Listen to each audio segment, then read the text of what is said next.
सुबह का वक्त था। गांव की मिट्टी से ठंडी हवा बह रही थी। लोग अपने अपने दरवाजों पर बैठे चाय पी रहे थे। सब कुछ शांत था, सिवाय एक मंजर के जिसने पूरे गांव को चौंका दिया था।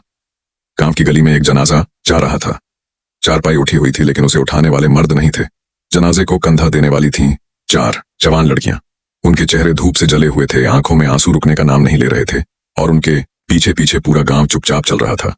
किसी ने धीरे से कहा, ये वही लड़कियां हैं ना जिन्हें हाशिम मियां ने कभी इंसान नहीं समझा था। दूसरे ने गर्दन हिलाई, हाँ ये वही है। हाशिम इन्हें बोझ समझता था, पर देखो आज कौन उसके जनाजे को कंधा दे रहा है। तीसरा बूढ़ा आदमी धीरे से बोला, कितनी अजीब बात है, बेटा तो वारिस बना, लेकिन जनाजे को कंधा देने वाला कोई और निकला। थोड़ी दूर से एक रोती हुई आवाज आई। एक लड़की जोर से कह रही थी, अब्बा हम वही हैं जिनके लिए आपके पास कभी 2 मीठे बोल भी नहीं थे। आज उन्हीं हाथों ने आपकी मिट्टी को आखिरी सलाम किया। सारा गांव खामोश हो गया। किसी की आंखों में शर्म थी, किसी के दिल में सवाल, और उन्हीं सवालों के बीच से शुरू हुई एक कहानी। एक ऐसी कहानी जो गांव वालों के लिए नया नहीं था, पर किसी ने कभी सुना नहीं था।